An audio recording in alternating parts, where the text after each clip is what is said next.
arsala rasulahu bil huda wa dinil haq liyuzhirahu ala dini kullih wa kafa billahi syahidan. Asyhadu an la ilaha illallah wa asyhadu anna Muhammadar Rasulullah. Amma ba'd. Ibu bapak sekalian, jemaah pengajian subuh, mari kita awali dengan memanjatkan puji syukur pada Allah Subhanahu wa taala. Kita bisa salat subuh berjamaah hari ini. Allah masih mengamanahi kehidupan usia kepada kita semua. Allah masih menghiasi perjalanan hidup kita dengan kesehatan yang cukup, rizki yang memadai. Semoga Allah senantiasa membahagiakan dunia kita, juga menyelamatkan kehidupan akhirat kita. Hadirin sekalian, satu catatan penting bahwa salehnya seorang manusia itu adalah bersifat ikhtiar. Berbeda dengan malaikat. Malaikat itu saleh nateyah namanya tabiat. Malaikat itu tidak membutuhkan majelis taklim. Malaikat itu tidak membutuhkan nabi. Malaikat itu tidak membutuhkan kitab suci. Mereka akan soleh dengan sendirinya. Kita seringkali merasa nyaman dengan kesolehan kita di masa lalu dan merasa tenang dengan kesolehan kita di masa kini. Padahal itu belum menjadi jaminan keselamatan kita di akhirat. Kita harus senantiasa resah apakah di masa depan kita masih soleh atau tidak. Karena hadis sekalian, kalau kita melepaskan membina diri, mengikhtiarkan diri untuk kesolehan di masa depan, banyak hadis menerangkan ada orang-orang, ada seseorang layak malu bi amali ahlil jannah. Dia melakukan amal-amal surga dari mulai muda sampai tua. Dan setiap banyak manusia menjas atau menilai bahwa dia pasti akan menjadi makhluk surga. Tapi ternyata hadis sekalian, dia menjadi ahli neraka karena dia tidak mengusahakan kesolehannya secara konsisten. Nah, inilah pentingnya kita membuang ruang-ruang pembinaan, pengajian, baca Quran, agar senantiasa konsisten di dalam beribadah, konsisten dalam berakidah. Banyak kisah cerita orang yang tadinya alim, soleh, berubah.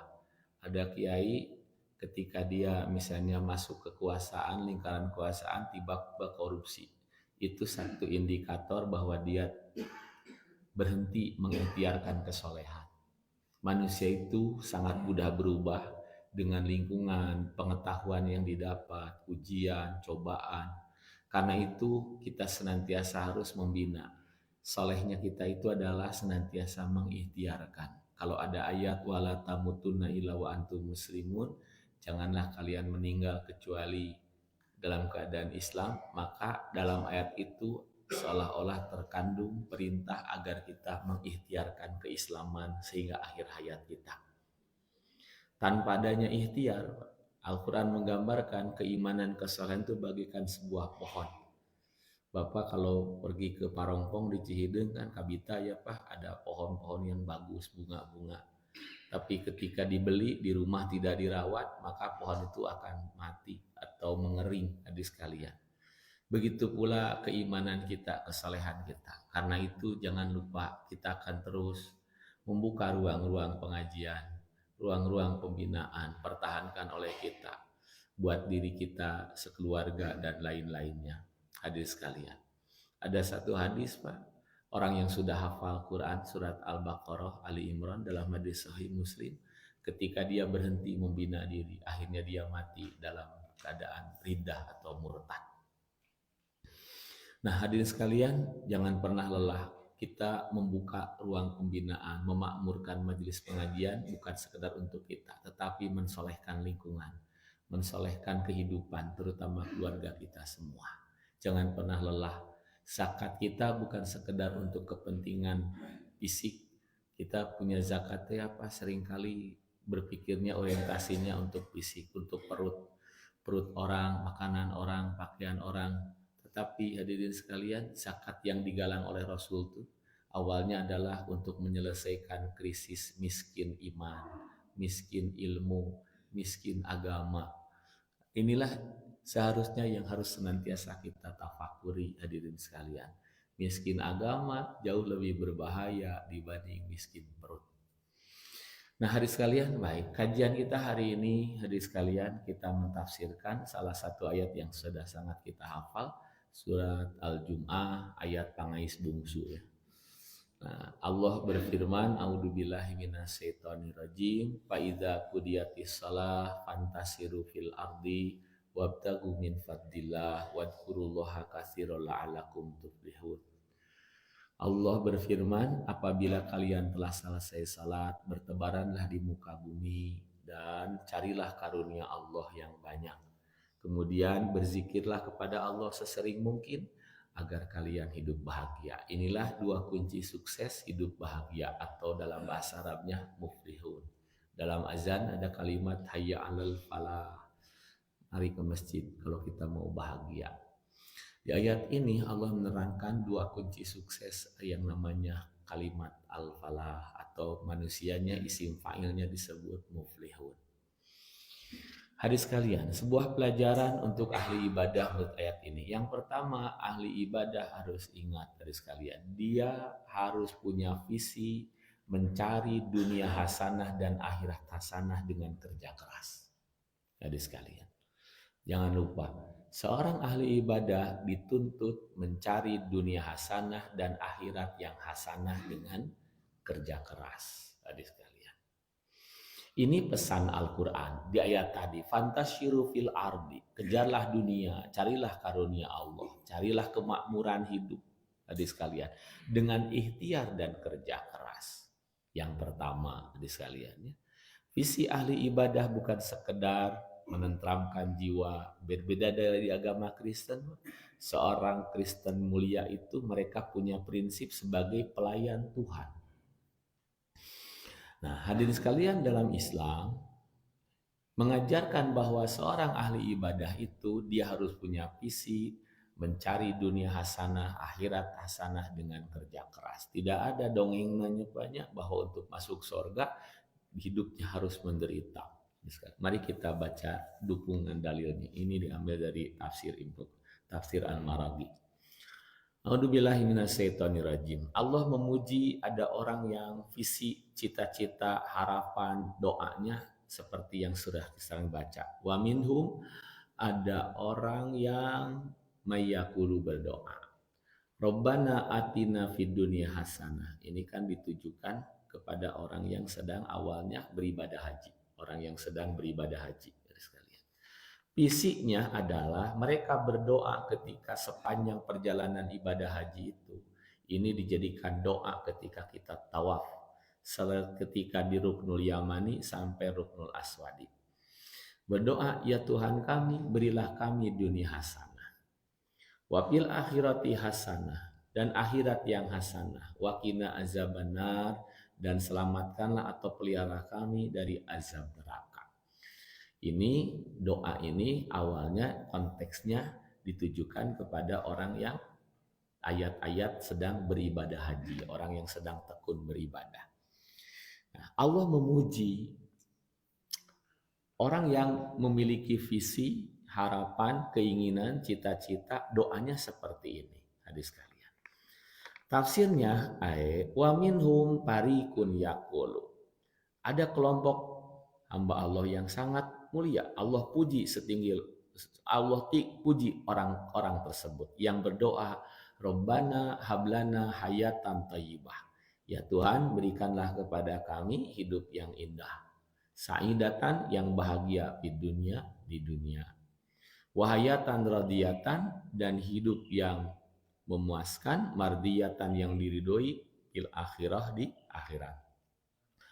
Wahfidna, dan jagalah kami min syahawati wazunub, dari syahwat dan dosa, alat itu addi ilaiha, yang menjadikan kami akan mendapat atau akan mensampaikan kami kepada neraka. Wafil ayati, dalam ayat atau doa ini imaun, ada sebuah isyarat annal guluwa, bahwa ketidakseimbangan, gulu berlebihan kepada salah satu sisinya, ekstrim, akhirat unggul, dunia unggul, bidini dalam agama, atau tidak seimbang, ekstrim dalam agama, ibadah unggul, mengejar akhirat saja, maka fihi madmumun, itu adalah tercela. Horijun min sunanil fitrah, keluar dari sunnah fitrah. Jadi hadirin sekalian, visi kita sebagai ahli ibadah itu tidak boleh ekstrim. Doa itu hanya sekedar akhirat. Nah, visi kita adalah memiliki seorang ahli ibadah, memiliki cita-cita apa? Dunia hasanah dan akhirat hasanah. Kemudian ayat keduanya diraih dengan kerja keras. Ulaika mereka lahum nasibun akan mendapatkan bagiannya ialah dunia atau akhirat yang hasanah mimma kasabu tergantung ikhtiar dan kerja kerasnya. Jadi hadirin sekalian, Allah menegaskan bahwa mereka akan mendapatkan nasibun bagian dunia hasanah atau akhirat hasanah mimma kasabu sesuai dengan kerja kerasnya. Maksudnya, tafsirnya, yu'tuna ma'da'au. Mereka akan meraih, akan diberi sesuai apa yang mereka harapkan atau pinta kepada Allah. Bikasbihim, sesuai dengan ikhtiar, wasaihim, dan kerja keras mereka. Jadi hadirin sekalian, Al-Quran menyatakan bahwa kerja keras, ikhtiar merupakan bagian komponen penting untuk meraih dunia hasanah dan akhirat yang hasanah. Maka sangat aneh kalau seorang ahli ibadah menghasilkan seorang pemalas. Hadirin sekalian. Ya. Ahli ibadah itu harus melahirkan manusia-manusia yang tangguh. Dan kerja keras itu bagian sebuah peristiwa ibadah, baik untuk meraih dunia ataupun meraih kehidupan akhirat.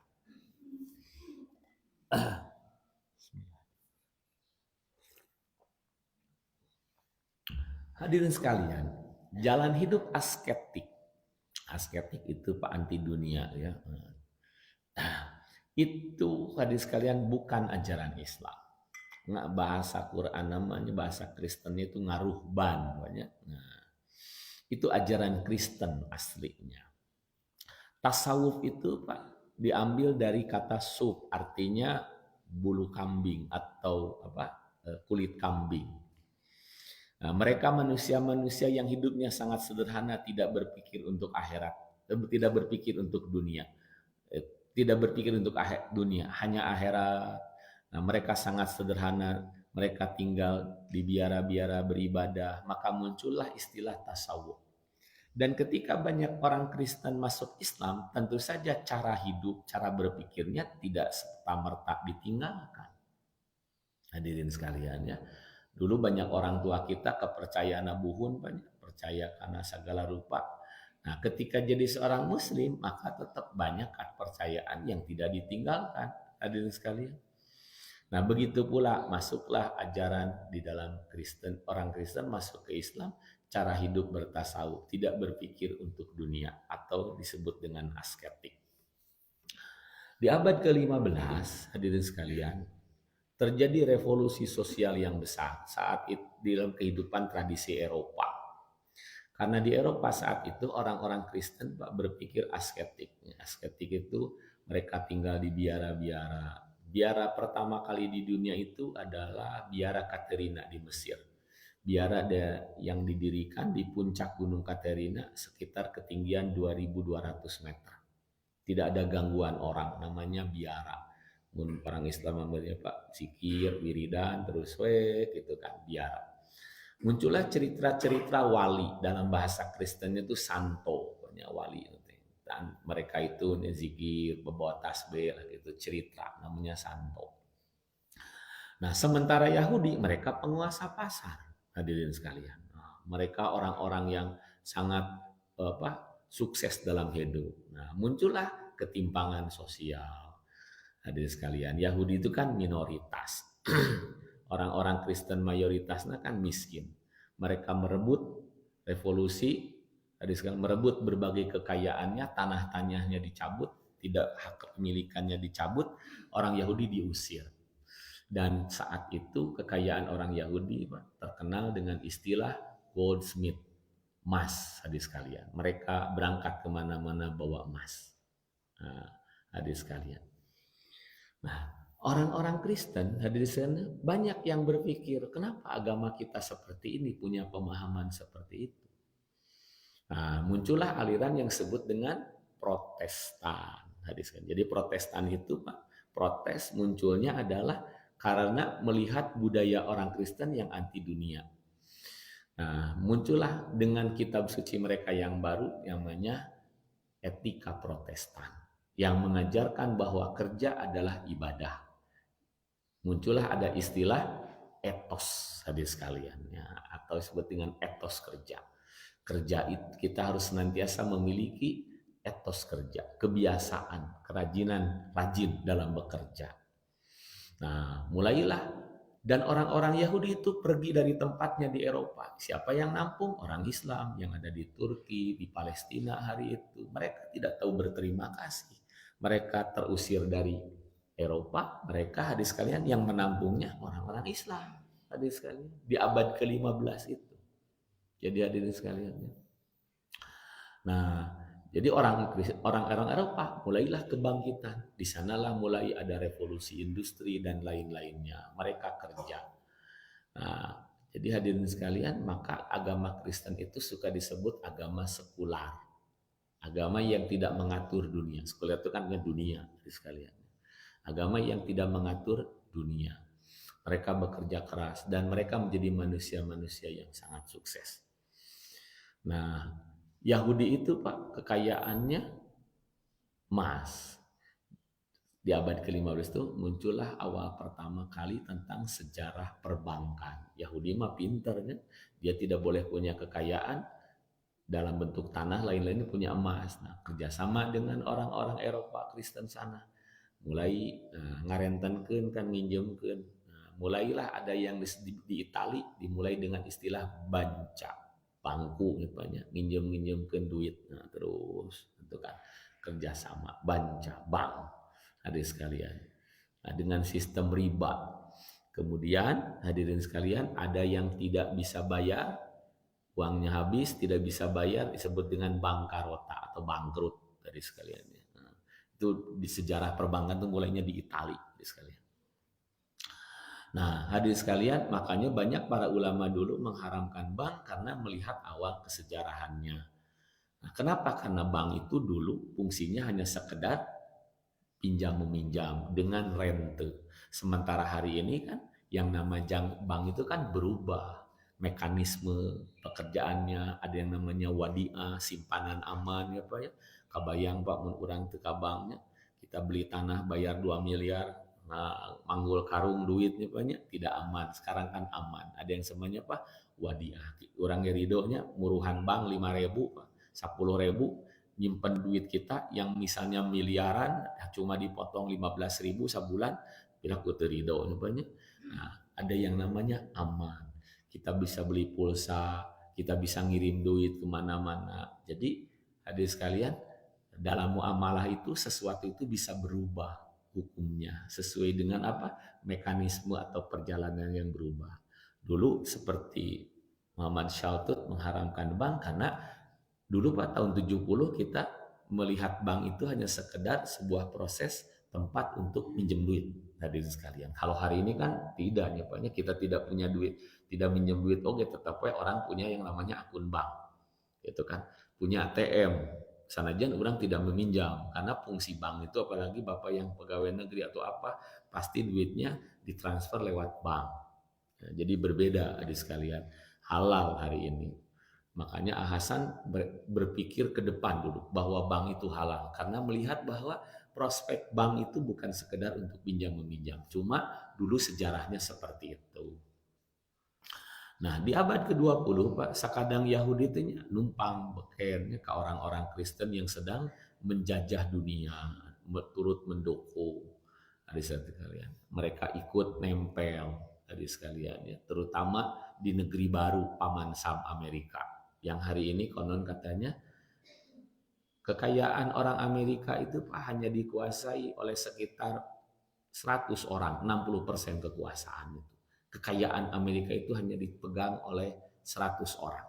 Dan diantaranya yang 100 itu lebih daripada hampir 80 orang itu Yahudi.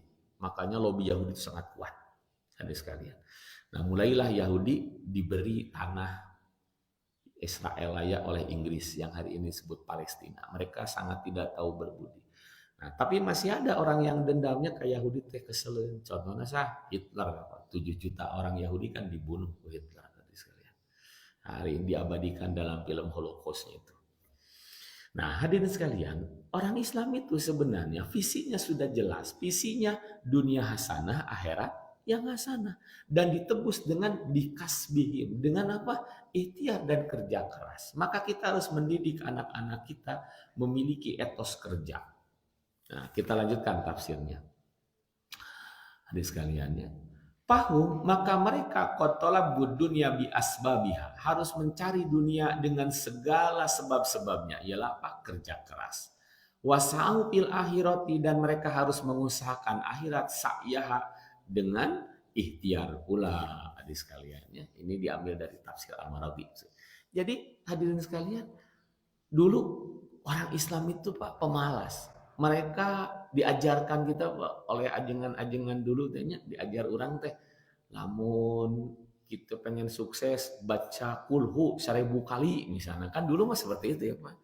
Hayang Quran, hayang hafal Quran, lain jadi hafiz tapi Qurannya diduruk dicikopikeun ya Pak. Dulu saya ketika kecil itu Pak hayang hafal Quran teh Qurannya diduruk terus dijadi cikopi terus diminum. Ada sekalian. Nah, ini warisan ini Pak sangat merusak. Komo Pak di tradisi Sunda. Di tradisi Sunda mah figur anu jadi idola teh kan sahabanya Kabayan nya Pak. Si Kabayan teh nya Pak hayang untung bari mungripuh gitu ya Pak. Sejak kecil kita pas sok ngadongeng aya si Kabayan ngalarawai nya Pak buku pelajaran bahasa Sunda. Gitu nya bakatku non kedul jeung mitohana ngalarawai asup kana karung dipanggul gitu kan. Nah, si Kabayan Pak orang Amerika mah idolana Superman, hebat-hebatnya Pak. Ieu mah Kabayan banyak gitu kan. Sok belum si Kabayan lah gitu ya Pak. Ngagoler sare ngagerean ceuli kunaon teh kubul hayam banyak gitu kan. Nah, kita harus merubah idola kita menjadi manusia yang pekerja keras. Hadirin sekalian. Manusia hebat, manusia ikhtiar. Hadirin sekalian. Karena Allah mengatakan tadi ulaika lahum nasibun. Mereka akan mendapatkan bagian yang namanya dunia hasanah atau akhirat hasanah tergantung apa? Mimma kasabu, kerja keras dan ikhtiarnya. Hadirin sekalian. Jadi mulai bekerja ulah aya alasan bae da maksa-maksakeun teuing. Rizki ma Allah nu ngatur. Jangan seperti itu. Hadirin sekalian, ketika sebelum bekerja, Pak, kita yakin bahwa kesuksesan membutuhkan ikhtiar dan kerja keras kita. Bergantung ikhtiar dan kerja keras kita. Nah, lamun geus hasil ya Pak ya, kita harus mengatakan ini adalah dari Allah. Menghilangkan nilai etos kerja keras kita. Lamun geus hasil, urang mati balik. Kalau sebelum kerja bakat ngadalilan kakedulan bae da. Sanajan beak tisuk-suk tidung-dung dari cima geus diatur sakieu we. Tapi kalau sudah berhasil, ini adalah kerja keras saya. Nah, terbalik kita mah. Kalau sudah berhasil, kita lupa bersyukur bahwa ini karunia Allah. Seharusnya balikkan sebelum bekerja, sebelum melakukan sesuatu, berikhtiar kita mengatakan bahwa kesuksesan bergantung ikhtiar dan kerja keras saya. Ketika sudah berhasil mengatakan ini adalah karunia Allah bukan kerja keras saya. Kalau sudah berhasil, urang masuk apa? Dibalik ya Pak ya. Sebelum kerja ada rizki mati Allah baik, rek capek, rek ieu geus sakit terus diatur. Ari geus hasil merasa itu hasil karya sendiri sehingga tidak bersyukur. Ada sekalian. Ini kesalahan cara berpikir kita. Dari sekaliannya. Jadi kalau sebelum bekerja, yakin bahwa sukses itu ditopang dengan mimma kasabu. Kerja keras kita, ikhtiar kita, kita yang menentukan. Tapi kalau sudah hasil, kita harus belajar menghilangkan, meniadakan, membanggakan kerja keras kita. Kalau sudah berhasil. Inilah apa yang diperbutkan dalam teologi lama para mutakalimin dulu tentang apa? Takdir hadis sekalian. Ari takdir teh anu bener teh qadariyah atau jabariyah. Apakah takdir itu ditentukan oleh manusia atau oleh Tuhan? Nah, orang Qadariyah mengatakan ditentukan oleh manusia, orang Jabariyah mengatakan takdir itu oleh Tuhan. Dua-duanya benar, punya dalil. Cuma tempatnya di mana? Tempat Qadariyah itu bahwa kesuksesan takdir itu karena ikhtiar dan menurut kita yang menentukan ialah ketika sebelumnya. Dan kita menentukan bahwa hasil itu karena Allah ketika sudah berhasil. Itu adalah semuanya dari apa? Allah Subhanahu wa taala. Hadis sekalian. Nah, sangat keras pertentangan antara takdir itu. Apakah takdir itu sang pemiliknya di tangan manusia atau di tangan Tuhan? Itu rame hadis sekalian. Itu kan perdebatan yang sangat panjang yang menguras energi umat Islam zaman dulu. Dua-duanya sebenarnya punya rujukan, tergantung menempatkannya di mana. Nah, hadirin sekalian, dulu kita Pak diwaris pemalas. Cukup we wiridan, namun yang sukses maca kulhu 1000 kali. Turun jabatan atau misalnya aya nu leungit amalkeun amalan anu ieu wiridan kan gitu sekalian. Bukan bekerja keras. Karena kita diwarisnya seperti itu. Inilah yang harus kita ubah. Pelajaran kepada seorang ahli ibadah adalah kita menggapai dunia hasanah dan akhirat hasanah dengan apa? Dengan kerja keras. Tadi mun geus beres salat, bertebaranlah di muka bumi. Ada masalah, berikhtiarlah di muka bumi. Hadirin sekalian. Makanya kita pas seringkali menjadi manusia orang muslim itu gagal bersaing. Hadirin sekalian. Ya, orang Islam itu Pak, mayoritasnya mereka moralitasnya bagus, disiplinnya yang kurang. Orang-orang luar Pak, disiplinnya bagus sehingga sukses menjadi memiliki jabatan-jabatan kekuasaan karena mereka punya disiplin yang luar biasa, tapi tidak punya moralitas dan kejujuran, korupsi, Nah, dua hal yang ingin digapai dalam pendidikan itu adalah menghasilkan manusia yang punya moralitas dan memiliki disiplin kerja. Hadirin sekalian. Ya. Yang ini adalah dua-duanya harus jalan dengan keseimbangan. Nah, disadiannya. Kalau orang Pak disiplin kerjanya hebat tapi tidak punya moralitas, maka dia jadi culas.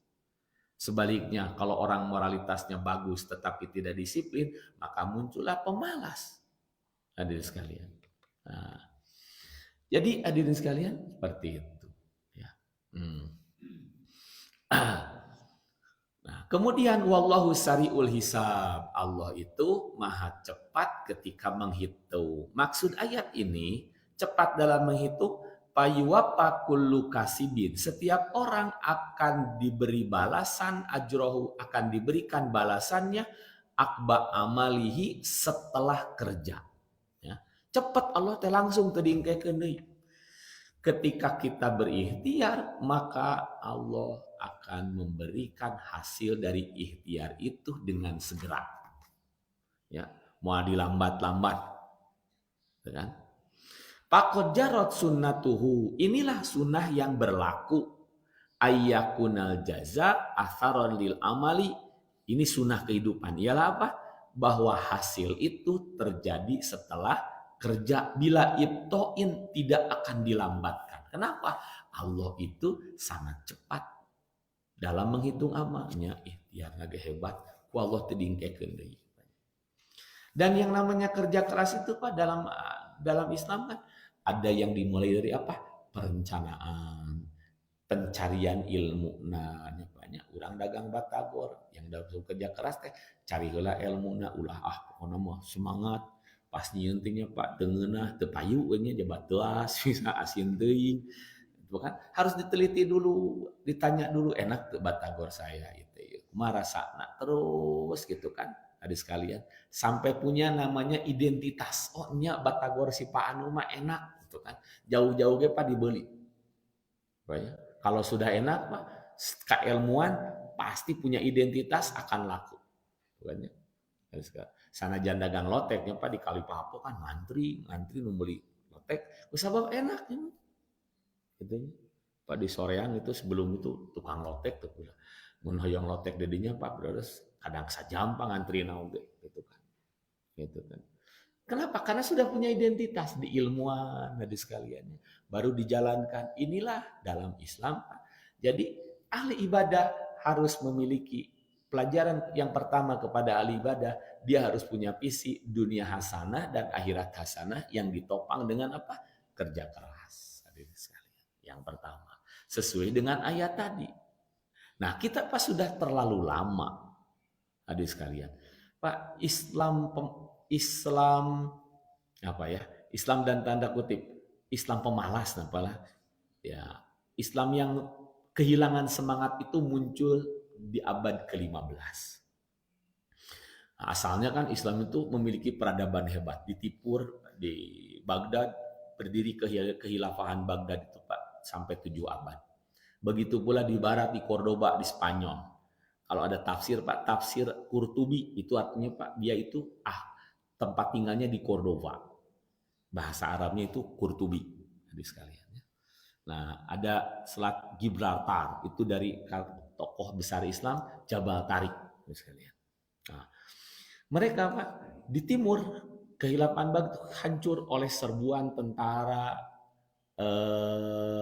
tentara Mongol Timur Lain dibakar sehingga dalam buku Nurholis Majid menulis dari satu Islam doktrin peradaban. Saat itu ketika peradaban Islam di timur di barat, Pak, sungai Tigris, sungai Efrat itu Pak yang namanya asalnya bening jadi hitam karena buku-buku yang dilarutkan di tinta-tintanya itu sangat menjadi sungai itu yang asalnya jernih menjadi hitam. Dirusak peradaban Islam itu. Nah, kalau orang banyak sedang terpuruk, apa ya? Sedang terpuruk ekonomi, kekuasaan. Nah, paling enak zikirnya banyak. Nah, tapi dia lupa Pak memperbaiki dirinya. Memang Pak itu akan bisa menjadikan diri kokoh. Tapi jangan lupa ajaran Islam itu bukan sekedar zikir. Islam tadi tidak mengajarkan yang namanya gulu, ekstrim kepada salah satunya, berat sebelah. Memang Pak nyaman, tenang. Tetapi hadirin sekalian, itu bukan solusi jangka panjang. Harus ada keseimbangan. Paling enak. Maka Pak tarekat itu munculnya di abad ke-15. Bukan di awal makanya tarekat itu. Hadirin sekalian. Nah, tarekat itu di awal, di abad ke-15 munculnya. Hadirin sekalian.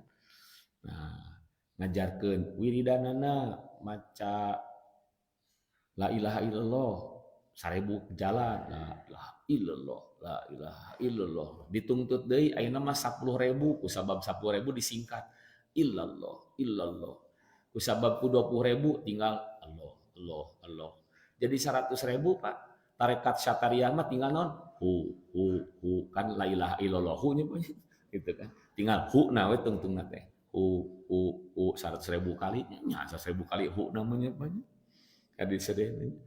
Nah, hadirin sekalian, jadi hadirin sekalian mungkin bisa menyelesaikan beban hati. Tetapi hadirin sekalian ketika diwariskan ke depan itu menghasilkan Islam yang terpuruk hadirin sekalian. Muncullah di sana Pak buku-buku tulisan pun tidak orsinil. Bukunya itu syarah-syarah, fikih-fikih, madhab disebut zaman taklid berarti abad 15 tehnya. Kumaha guru hoream diajar hoream naon tidak berinovasi gitu kan ya Pak ya. Kumaha bukuna ikut mazhab ieu tidak mau belajar cuma taklid. Kan diri sekalian inilah zaman kegelapan Islam abad 15 teh dianggap tidak ada Pak ulama yang muncul di abad 15 teh. Ulama hebat terakhir itu Pak Ibnu Khaldun yang itu abad seolah-olah ulama terakhir, ilmuwan terakhir di Islam itu Ibnu Khaldun. Sekarang ada universitasnya Pak, yang dikagumi di Eropa. Ibnu Khaldun itu Pak. Belum ada tandingannya menurut para ulama, menurut para ilmuwan Eropa. Belum ada tandingnya. Itu adalah ilmuwan terakhir yang muncul di akhir masa kegemilangan Islam. Sebagai seorang antropolog, itu kan, filsafat sejarah Pak Ibnu Khaldun itu kan. Tidak ada orang kata orang barat Pak tidak ada tokoh sebesar Ibnu Khaldun dan itu adalah ulama terakhir sebelumnya kan banyak ada Ibnu Sina, Ibnu Rus, Al-Farabi Setelah itu Pak, tidak ada lagi ilmuwan yang terkenal setelah Ibnu Khaldun. Disebut abad ke-8. Nah, abad 21 itu Pak, mulailah umat Islam hari ini memiliki pencerahan-pencerahan hidup tadi sekalian ya. Bahwa dunia itu harus diraih dengan prestasi dan kerja keras. Ieu banyak itu kan hamun hayang sukses dunia naon hadirin sekalian ya wiridan, hayang sukses akhirat naon ngarepkeun syafaat teh nya banyak ka Habib taat ka Habib engke di syafaatan di akhirat tidak usah ada kerja pokoknya masuk surga teh syafaat nya banyak gitu. Padahal tidak ada dalilnya pada dalam Al-Qur'an bahwa masuk surga teh make syafaat. Di Al-Qur'an dapatkan surga itu kulu wasrobu bima kuntum ta'malun. Makanlah minumlah di surga karena kerja keras kalian. Syafaat mah ya bukan pilihan. Syafaat mah adalah keterpaksaan, kedaruratan. Syafaatnya. Syafaat itu kata Rasulullah diberikan di akhirat kajelema anu ripuh di akhirat li ahlil kabair. Syafaati li ahlil kabair. Lamun bapak punya anak ya banyak itu kan ulangan harian teh punten 4 we 5 dina rapot cek guruna teh ka orang tua teh aduh punten 5 na ge aya genep.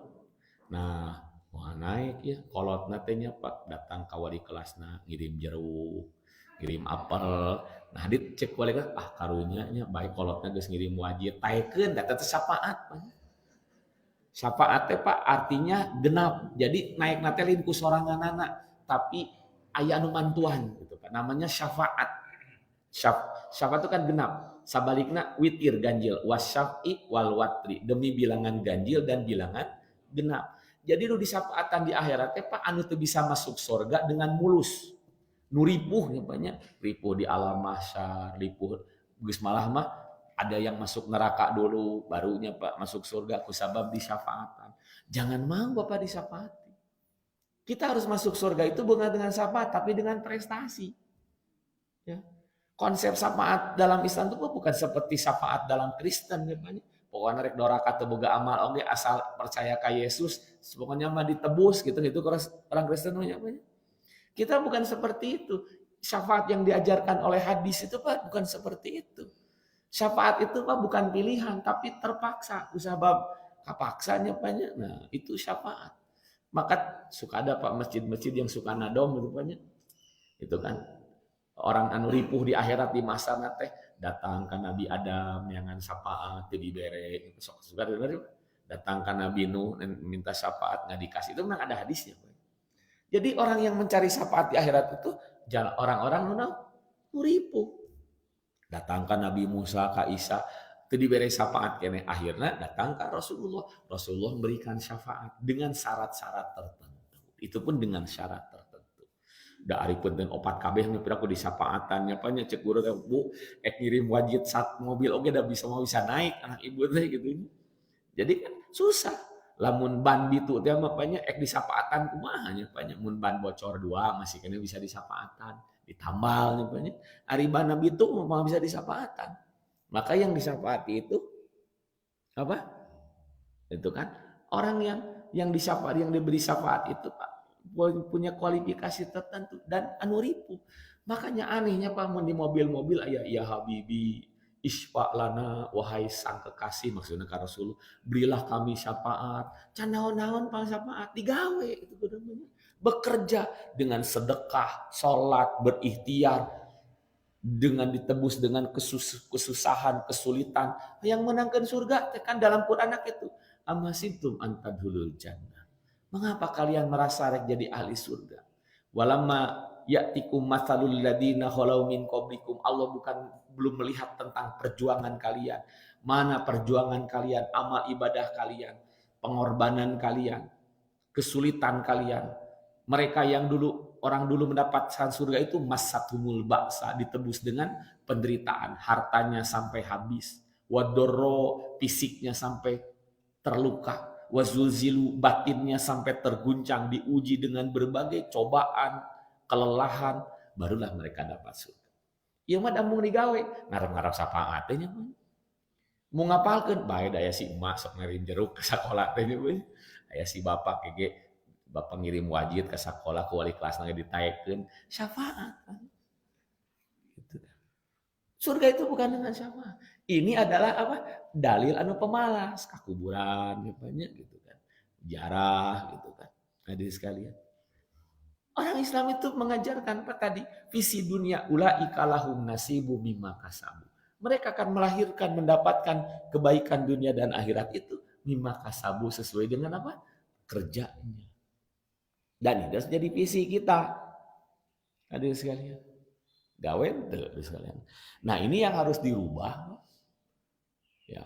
Selama berpuluh-puluh berabad-abad 5 abad ke belakang itu muncul Pak. Itu kan seperti itu. Hadirin sekalian. Nah, jadi mun aya masalah kasusah cek Habib datang we cenah ka kuburan. Bukan menyelesaikan, bukan problem solving yang harus diketengahkan. Kan manajemen modern apanya? Manusia sukses itu ketika dia punya sistem apa? Problem solving, menyelesaikan masalah. Ketika kita punya masalah, maka kita harus senantiasa jangan pernah putus asa. Itu kan? Nah, orang itu punya problem solving, menyelesaikan masalah yang muncul karena hidup itu adalah kumpulan tumpukan masalah. Ada sekali. Nah, selesaikan mengenai masalah teh. Karena hidup itu adalah tumpukan masalah. Selama kita hidup, masalah itu definisinya adalah kesenjangan antara keinginan dan kenyataan. Hayang boga duit pek teh teu aya. Hayang nya dahar pek teh makananana gitu nya banyak. Salila orang boga kahayang makan pasti masalah. Antara desain dan dasolen, antara fakta dan keinginan kenyataan kieu gitu nya. Maka harus diselesaikan. Kalau di sekolah banyak anak-anak sekolah pasti Pak berpikirnya tidak punya problem solving. Naon itu di luar kelas wae Pak bocor kelasna basuh. Cicing lain kitunya Pak ambil apel ngepel selesaikan bisa diajar deui kan. Gitu kan. Karena mereka berpikirnya bukan problem solving, menyerah karena masalah. Naon itu di luar wae lain masuk ke kelas basuh Pak cuma itu urut hujan cari cinge nya Pak. Bukan seperti itu. Nah, selesaikan masalah.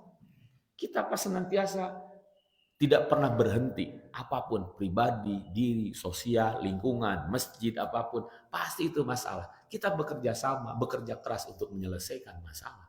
Dan ikhtiar itu bagian ibadah yang sangat luar biasa.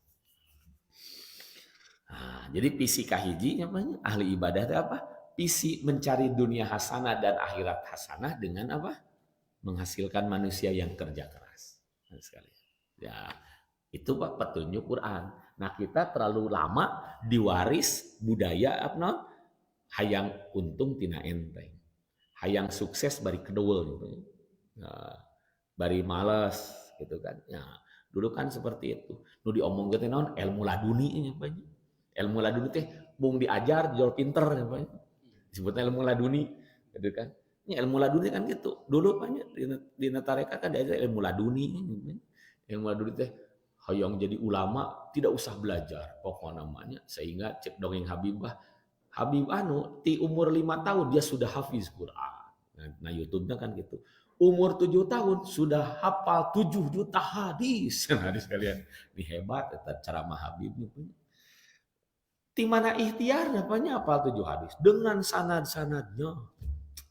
Hebat anu ngaranna Habib eta ceramah nu diongengkeun naon sapaat we tidak usah kerja nu penting mah hormat we ka Habib gitu ya kege di akhirat Allah kita bukan beri syafaat itu ada hak pada diri kami dan tidak ada pada dalam Al-Qur'an syafaat itu ada dalam hadis dan itu pun bukan pilihan kata Rasulullah syafaati li ahlil kabair syafaat teh dibikin ka jelema-jelema anuna ahlul kabair banyak dosana ripuh maka aya disebut jahanamiyun ahli surga tapi dia itu alumni neraka jahanam diseuseula ahli surga dia alumni neraka jahanam baru diberi syafaat hadis sekalian. Nah contoh hadis lagi an Sahar bin Wada'ah anna Rasulullah dari Sahar bin Wada'ah Rasulullah SAW pernah bersabda Allahumma barik li ummati fi bukuriha ya Allah berkahilah umatku dari yang bekerja dari pagi buta jadinya banyak Orang alam Rasulullah memuji. Anu kerja pati jam 2 malam, supir-supirnya paling. Nu penting mah salat subuh. Itu jadi masalah. Saya pak punya jamaah dagang pak di Batu Jajar. Dagangnya teh pak jam 2. Itu kan jam 2 subuh sudah. Istrinya sholat malam dulu terus gantian. Itu kan dari malamnya itu gantian. Aina suamina tahajud. Pas subuh pun gantian. Kan dari malam pak, apalagi kalau bapak ke Ciroyom kan jam 12 malam teteh kermujian-mujian rame nya pasar. Nggak ada pak yang dagang pagi-pagi mual payu di Ciroyom jam 12 malam teh susah pak jalan anu kaditu teh nya banyak teteh di pinggir-pinggir jalan teh tidak tercela. Kita berusaha berkarya hadis di waktu malam diusahakan hadis kalian.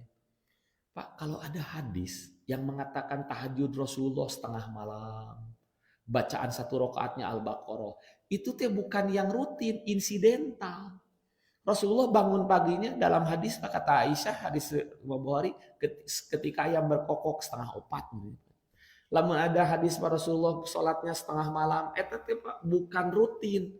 Satu, banyak kemungkinan anak Rasulullah sedang tidak ada agenda yang banyak mendesak.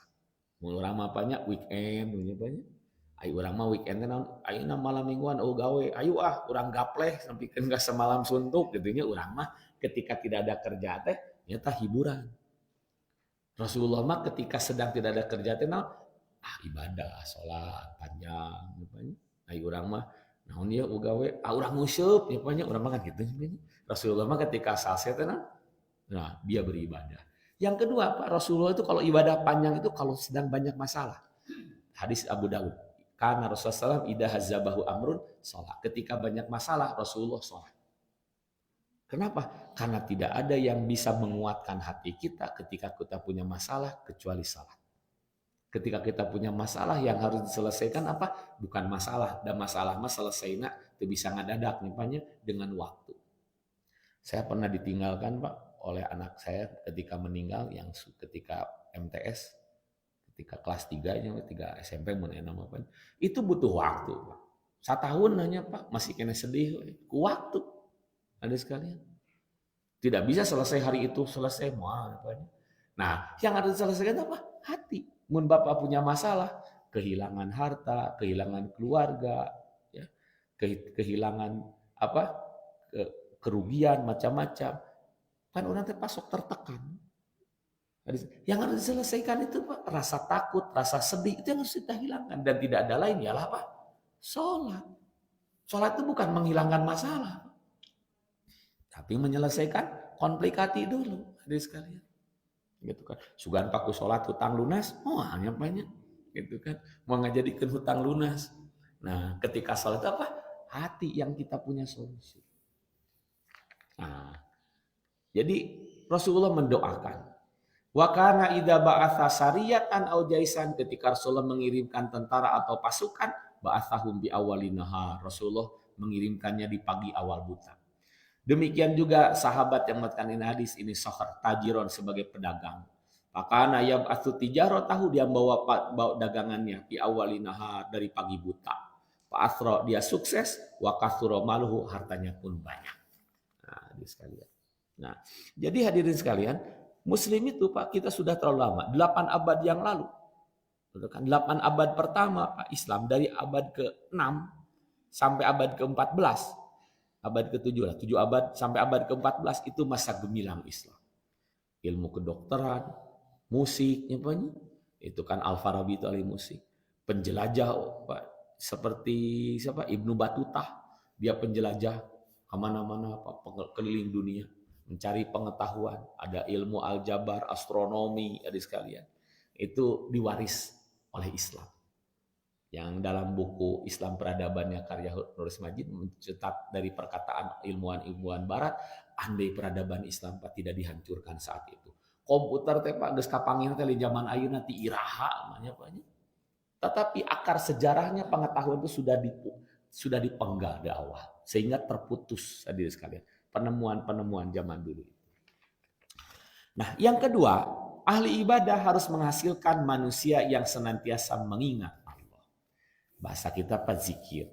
Zikir itu Pak, jangan sehari ini Pak disederhanakan dengan lidah. Padahal terjemah aslinya zikir itu kan ingat, pekerjaan hati. Hadirin sekalian, asalnya ayo nama zikir teh Pak dipungkas atau disederhanakan dengan sekedar lidah. Allah berfirman, ya ayyuhallazina amanu zkurullaha dzikran katsira, wahai orang yang beriman, zikirlah kepada Allah dengan sesering mungkin, bertasbihlah di waktu pagi dan sore. Imam Al-Maraghi menafsirkan uzkurullaha biqulubikum, kalian harus ingat sama Allah dengan hati, wa alsinatikum dengan lidah, wa jawarikum dengan anggota tubuh, dzikran katsira sesering mungkin fi jami ahwalikum dalam segala keadaan kalian. Juhda tokoh sekuatnya. Li'annahu al-mun'imu alaikum, karena Allah lah sang pemberi nikmat kepada kita. Kita harus ingat senantiasa. Bi anwa'in ni'am, dengan berbagai nikmat, wasunupil minan, dengan berbagai karunia. Orang yang ahli ibadah, terus misalnya Pak geus ikhtiar teh menang duit, kudu ingat ke Allah. Ya Allah, saya dapat rizki. Zikirnya orang sukses itu apa? Bersyukur. Zikirnya para penguasa, ingat ke Allah yang mengamanahinya. Ya Pak ya. Oh iya teh amanah di Allah, titipan. Ketika kita dapat proyek, ingat ke Allah, harus jujur, tidak korup. Hadis sekalian. Nah, jadi zikir itu bukan di lidah saja, hadis sekalian. Jalan manusia sholat harus senantiasa ingat apapun perjalanan hidupnya. Orang yang ahli ibadah itu dalam otaknya harus menyisihkan ruang menempatkan Allah dalam pikirannya. Ayo namanya banyak dalam otak kita Allah itu seolah-olah hilang. Padahal inilah yang senantiasa diingatkan dalam Quran. Dalam Quran ketika Allah menerangkan hujan, gimana? Huwaladzi anzala. Dialah yang menurunkannya. Ketika kita dapat rizki, wa yarzuqukum, Allah lah yang memberikan rizki bagi kalian. Ketika ada yang meninggal, kata Allah, yumit, yuhyi wa yumit. Ketika ada yang meninggal, Allah lah yang mematikannya. Ketika kita dapat keluarga baru, punya incunya, punya cucu, maka yuhyi, Allah lah yang memberikan kehidupan. Hari ini Pak, kita seolah-olah otak kita itu terputus dari Allah dengan peristiwa dunia ini. Hadis sekalian, hidup itu senantiasa zikir. Maka ge salat oge Pak diawali zikir dulu. Agar terus. Komo nu geus hajian mah Pak dalam Quran sampai 3 kali perintah zikir nabi. Faiza qadaitu manasikakum. Hei Pak Haji jeung Bu Haji, kalian sudah haji. Ingat padkurullaha, hari ini hidup kalian harus senantiasa banyak ingat Allah. Ya, banyak masalah Allah. Kalamun urang pati zikir, setan anu berkuasa. Setan itu dalam tafsir, dalam hadisnya Pak, ada yang khonasa, ada yang waswasa, ada yang pasif, ada yang aktif. Hadis sekalian, kalau kita Pak tidak ingat Allah, setana waswasa, waswasil khonas, aktif ngagoda nanti. Tapi kalau kita senantiasa ingat Allah, setana khonasa, nyumput, pasif, tidak akan menggoda kita. Hadirin sekalian, kalau kita sedang banyak masalah, nah ingat Allah numerek masalah, lapanglah hati kita. Kalau kita dianugerahi jabatan, lain hiburan, itu kan lain nanggap dangdut nyapanya, Allah yang ngasihnya. Inilah kunci sukses hidup apa? Tuflihun. Kalian apa? Bahagia. Hadis sekalian.